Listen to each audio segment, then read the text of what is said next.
کتنے مقام ہو گئے؟ 4۔ ایمان کے بارے میں جانچ پڑتال، نماز کے بارے میں جانچ پڑتال، روزوں کے بارے میں، اور چوتھا زکوٰۃ کے بارے میں جانچ پڑتال ہوگی۔ پل صراط کے 5ویں مقام کے اوپر جو جانچ پڑتال ہوگی وہ بندے کے حج اور عمرے کے بارے میں جانچ پڑتال ہوگی کہ بندے کے اوپر حج فرض ہو گیا تو بندے نے حج کیوں ادا نہیں کیا، حالانکہ زندگی کے اندر صرف ایک مرتبہ حج ادا کرنا بندے کے اوپر فرض ہوتا ہے، باقی ایام کے اندر، باقی سالوں کے اندر حج ادا کرنا نفلی بن جاتا ہے۔ اسی طرح جب کوئی بندہ عمرے کی نیت کر لیتا ہے، اب عمرہ ادا کرنا کوئی فرض اور واجب نہیں ہے، عمرہ ادا کرنا ایک سنت عمل ہے، نبی علیہ السلام کی سنت ہے، لیکن جب بندہ عمرے کی نیت کر لیتا ہے، احرام باندھ لیتا ہے، اب بندے کے اوپر عمرے کا ادا کرنا، عمرے کو مکمل کرنا لازم ہو جاتا ہے۔ اگر بندہ عمرہ ادا کرنے کے لیے مکہ مکرمہ کے اندر پہنچ گیا لیکن بندے کو نہ استقبال کے بارے میں، نہ استلام کے بارے میں پتہ ہے، نہ بیت اللہ کے طواف کے بارے میں کچھ بھی علم ہے، نہ بندے کو بیت اللہ کے طواف کے بعد 2 رکعت واجب الطواف کا علم ہے، نہ صفا مروہ کی سعی کا علم ہے، تو اس بندے نے ایک سنت عمل جو لازم کر لیا تھا اس کو صحیح طریقے پہ ادا نہ کیا تو بندہ قیامت کے دن اس 5ویں مقام کے اوپر جا کے پھنس سکتا ہے۔ نفل نماز ہے، آپ ظہر کی نماز کی 12 رکعات پڑھتے ہیں، 4 سنتیں، 4 فرض، 2 سنتیں، 2 نفل پڑھتی ہیں۔ اگر بندہ نفل پڑھے تو ثواب ملتا ہے، نہ پڑھے تو گناہ نہیں ملتا۔ لیکن جب کوئی بندہ نفل نماز کو شروع کر لیتا ہے، نفل نماز شروع کرنے سے پہلے نفل تھی، جب بندہ اس نفل نماز کو شروع کر لیتا ہے، اب اس نفل نماز کو مکمل کرنا بندے کے اوپر واجب ہو جاتا ہے۔ اگر بندے نے کسی وجہ سے نماز کو چھوڑ دیا یا بندے کو عذر لاحق ہو گیا تو اس بندے کے اوپر ان 2 نفل کی بات کے اندر قضا کرنا لازم ہو جاتا ہے۔ جب تک شروع نہیں کیا تھا نفل تھا، شروع کر لیا، اب اس کو مکمل کرنا بندے کے اوپر واجب اور لازم ہو جاتا ہے۔ اس لیے جب بھی حج اور عمرے کے سفر پہ جائیں تو حج کا مکمل طریقہ سیکھ کے جایا کریں۔ یہ جو بار بار علماء کہتے ہیں کہ حج سیکھ کے جاؤ، حج سیکھ کے جاؤ، اس کی بنیادی وجہ یہ کہ علماء کرام کو پتہ ہے کہ پل صراط کے اوپر جو 5واں حساب ہوگا وہ حج اور عمرے کے بارے میں ہوگا۔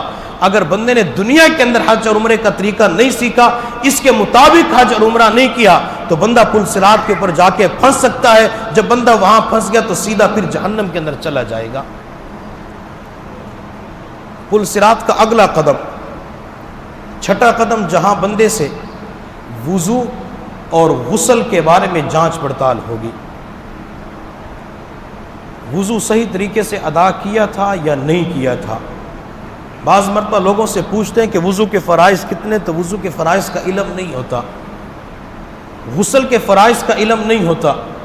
مجھے اچھی طرح یاد ہے، ہم نے 2005 کے اندر جب جماعت میں چلہ لگایا تو ہمارے ساتھ ایک ساتھی تھے، بوڑھے تھے، تقریباً 70 سال عمر ہو چکی تھی، اپنے زمانے کے پہلوان بھی تھے۔ اس بیچارے کو نہ کلمہ آتا تھا، نہ وضو کے فرائض کا علم تھا، نہ غسل کا کچھ پتہ تھا۔ تو اس بوڑھے سے میں نے ایک مرتبہ پوچھ لیا کہ آپ نماز پڑھنے کے لیے مسجد کے اندر نہیں جاتے تھے؟ تو اس بوڑھے نے کہا بیٹا میں تو صرف عید کی نماز پڑھتا تھا، نہ جمعہ کی نماز، نہ فجر، ظہر، عصر، مغرب، کوئی بھی نماز نہیں تھی، صرف عید کی نماز پڑھنے کے لیے چلا جاتا تھا۔ 70 سال کا بوڑھا، نہ کلمہ آتا ہے، نہ وضو کے بارے میں علم ہے، نہ غسل کے بارے میں علم ہے۔ اس لیے جو ہمارا ایک چلتا پھرتا مدرسہ ہے جس کو تبلیغی جماعت کہا جاتا ہے، اس کے اندر بھی وقت لگایا کریں تاکہ بندے کو وضو کے بارے میں علم ہو، غسل کے بارے میں علم ہو، چونکہ ان چیزوں کا جماعت کے اندر جا کے مذاکرہ ہوتا ہے۔ جب مذاکرہ ہوتا ہے تو بندے کو ان چیزوں کے بارے میں علم ہو جاتا ہے۔ اب غسل کے بارے میں جو 3 فرض ہے کہ حلق کے اندر پانی پہنچانا، غرارے کرنا، ناک کی نرم ہڈی تک پانی پہنچانا، اور غسل کا تیسرا فرض ہے پورے جسم کے اوپر پانی بہانا کہ بال برابر جگہ بھی خشک نہ رہے۔ بعض مرتبہ اس کا علم نہیں ہوتا، جس طرح عام ایام کے اندر غسل کرتی ہے جسم کو ٹھنڈک پہنچانے کے لیے، گرمی دور کرنے کے لیے، اسی طرح بندے کے اوپر جب غسل فرض ہو جاتا ہے، چاہے وہ غسل جنابت ہو، کوئی بھی غسل ہو، تو بندہ اسی طرح غسل کرتے تو بندے کا غسل نہیں ہوتا۔ جس بندے کو غسل کے بارے میں معلوم ہوتا ہے اگر بال برابر جگہ خشک رہ گئی تو میرا غسل نہیں ہوگا، جب غسل نہیں ہوگا تو میری نماز بھی نہیں ہوگی، جب نماز نہیں ہوگی تو اللہ کے فریضے کو ادا نہیں کیا۔ اس لیے ہمیں چاہیے ایک تو غسل کے بارے میں علماء سے بھی پوچھا کرے کہ غسل کرنے کا مسنون طریقہ کیا ہے۔ غسل تو عام ایام کے اندر کر لیتے ہیں، بندے کی شادی ہو چکے، شادی کے بعد جب گھر والوں کے پاس جاتے ہیں بندے کے اوپر غسل فرض ہو جاتا ہے، غسل جنابت ہو جاتا ہے۔ یہ تمام غسل میں نے کیسے کرنے ہوتے ہیں؟ علماء آپ کو بتلائیں گے کہ غسل کرنے کا سنت طریقہ یہ ہے، جب بندہ اس طریقے سے غسل کرتے تو سنت بھی ادا ہو جاتی ہے، اور پرصراط کے اوپر وہاں جب بندے کی جانچ پڑتال ہوگی تو بندے کا وہاں وضو اور غسل بھی درست نکل آئے گا۔ کتنی چیزیں ہو گئی؟ 6 چیزیں ہو گئی۔ ایک حدیث کے اندر حضور صلی اللہ علیہ وسلم نے ارشاد فرمایا، قیامت کا دن ہوگا، ایک عورت کو رسیوں کے ساتھ جہنم کے اندر باندھ دیا جائے گا، اس کا جو چہرہ ہوگا وہ خنزیر کی مانند ہوگا، اس کے منہ کے اندر سے آگ داخل کی جا رہی ہوگی اور مقد کے راستے سے وہ آگ نکل رہی ہوگی۔ تو صحابہ کرام نے پوچھا، اللہ کے نبی اس کا یہ معاملہ، یہ حشر کیوں ہوگا؟ تو حضور صلی اللہ علیہ وسلم نے فرمایا کہ غسل کے اندر احتیاط نہیں کرتی تھی یہ عورت، اور جب غسل فرض ہو جاتا تھا تو غسل کے اندر تاخیر کر دیا کرتی تھی۔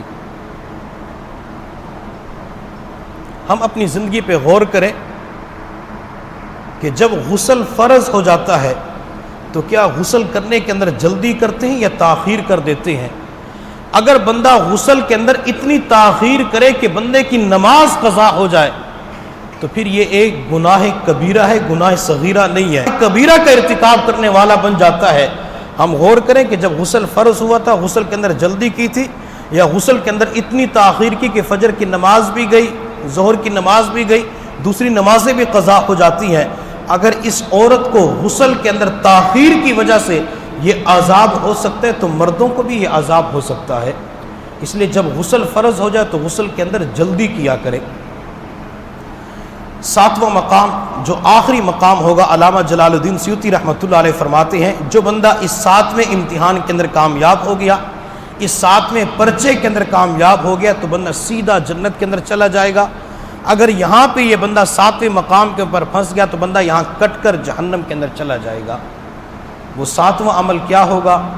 7واں عمل حقوق العباد کے بارے میں ہوگا۔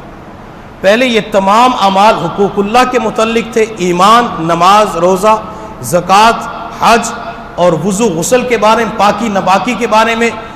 آخری عمل وہ حقوق العباد کے بارے میں ہوگا۔ جس بندے نے کسی کا دل دکھایا ہوگا، جس بندے نے کسی کا حق مارا ہوگا، قرض لے کر پیسے واپس نہ کیے ہوں گے، کسی کی زمین کے اوپر ناجائز قبضہ کیا ہوگا، یہ ان حقوق العباد کے بارے میں سوال ہوگا۔ اگر بندے نے دنیا کے اندر زیادتی کی ہوگی، دنیا کے اندر لوگوں کا دل دکھایا ہوگا، حق کھایا ہوگا، تو جب بندے کی ان اعمال کی جانچ پڑتال ہوگی، بندے کے اعمال درست نہ نکلے تو بندہ وہیں سے سیدھا جہنم کے اندر چلا جائے گا۔ ایک حدیث کے اندر حضور صلی اللہ علیہ وسلم نے ارشاد فرمایا، اللہ رب العزت کے پاس 3 رجسٹر ہیں۔ پہلے رجسٹر کے اندر وہ اعمال لکھے ہوئے ہیں جن اعمال کے بارے میں اللہ فرماتے ہیں کہ میں اگر چاہوں گا تو معاف کر دوں گا، چاہوں گا تو ان سے حساب و کتاب لوں گا۔ وہ اللہ کی مشیت کے اوپر موقوف ہے اور اللہ تعالیٰ اپنے فضل و کرم سے ان کو معاف فرما دیں گے۔ وہ حقوق اللہ ہے، نماز ہے، روزہ ہے، زکوٰۃ، حج ہے۔ دوسرا رجسٹر جس کے بارے میں اللہ فرماتے ہیں کہ میں ان لوگوں کو بالکل معاف نہیں کروں گا، وہ کون لوگ ہوں گے؟ شرک کرنے والے۔ اللہ قرآن میں فرماتے ہیں، ان اللہ لا یغفر ان یشرک بہ ویغفر ما دون ذلک لمن یشاء۔ جو میری ذات اور صفات کے اندر کسی کو شریک کرے گا میں اس بندے کو ہرگز معاف نہیں کروں گا۔ کوئی اور گناہ ہو جاتا اللہ اسے معاف فرما دیں گے، لیکن مشرک بندے کو اللہ تعالیٰ معاف نہیں فرمائیں گے۔ اور تیسرا رجسٹر وہ حقوق العباد کے بارے میں ہوگا۔